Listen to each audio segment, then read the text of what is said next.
Well, morning guys, how are we? This is just a short video on a few of the accessories or modifications I've done to the BMW GS1200. I've only had it a few months, but I noticed straight away on the market there's absolutely loads of gadgets and gizmos that you can buy for these bikes.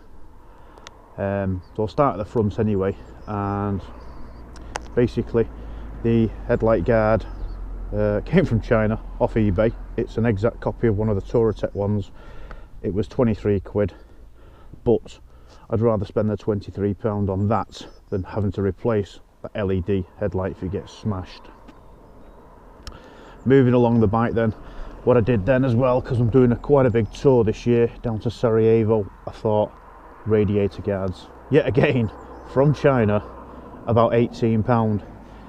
Undo these 3 bolts here, 1, 2 there, and I think there's one at the top, and take the shrouds off, put the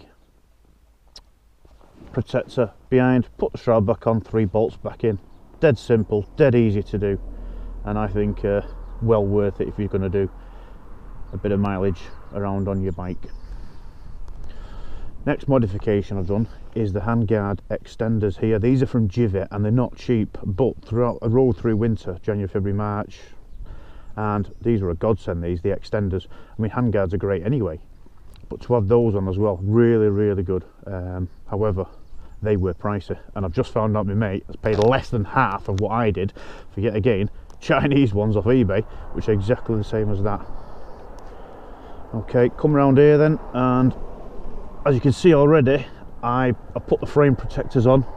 What I did, I put some electrical tape around the frame on all the contact points that this is going to touch on the frame, so it doesn't wear through the paint and then to the actual frame itself and start rusting. So I'll just keep your eye on that, how that wears. So electrical tape around each one of these, and then a cable tie around that as well. So I used to use these on the motocross bike, and they were really good. Like I said, I put tape round, so, and I've got another one here, another protector which keeps some of the water out onto your legs, which I've noticed on these bikes you do get a lot of spray off the bikes in the rain. So bought them for this bike from China yet again, but the other side don't seem to fit, so I need to investigate that. But yet again, electrical tape and then cable tie around. There's only one on there, so all it needs just clips behind there. Again, it's all stuff from you can get on eBay. It's a copy of the stuff you get over here, and it's really good value for the money. So, okay, moving around the back. My mate had one of these, brilliant. Not cheap again. I think they're made in China again, but I could be wrong. It did come from England, but I'm not sure where it was made. Toolbox, really good. Inside there, I've got a compressor, Phillips head screwdriver, flathead, cable ties, siphoning tube, pliers, puncher kit as well. I think that's about it really inside what I've got there. Yeah, but really good, with me all the time.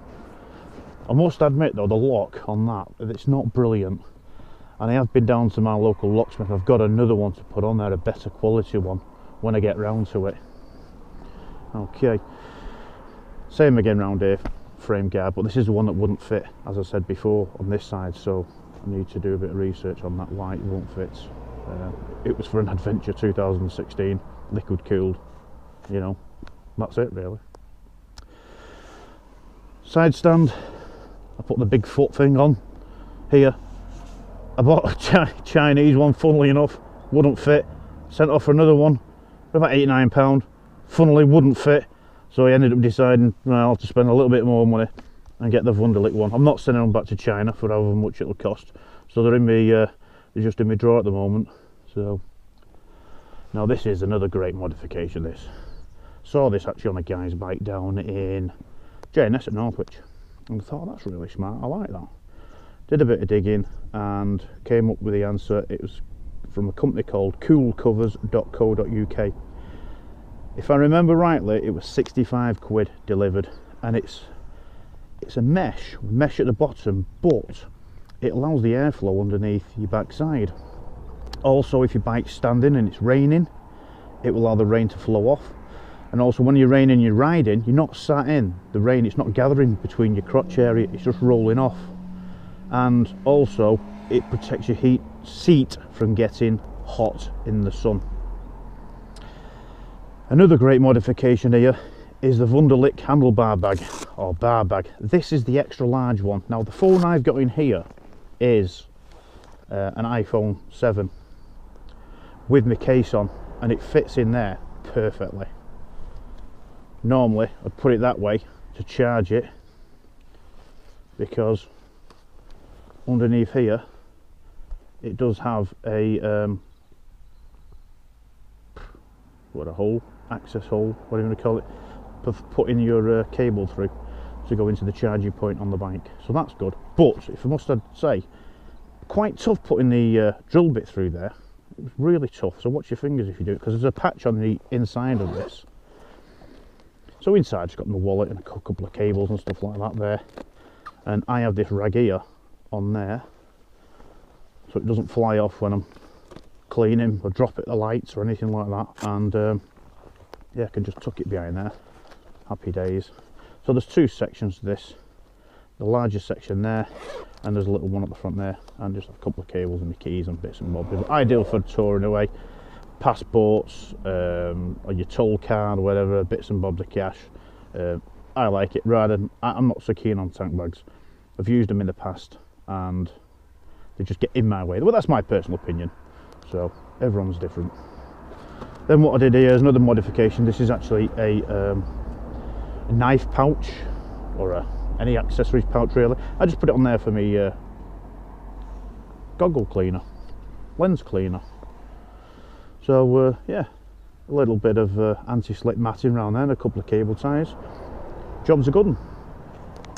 Because I have the camera on the side of my helmet, I don't want to be faffing around with helmet, so I bought the GoPro remote control, and that can control to 50 cameras. Now when we go on this trip, I'll be having one on the back and one on the front, and obviously I can't reach round to the back, so the remote is really good, and it'll go up to 180 metres, so I can actually put the other camera onto my mate's bike and I can set them both off at the same time just from here, as long as he's within roughly 180 metres. They always exaggerate it, don't they? So I'll say maybe 100 metres.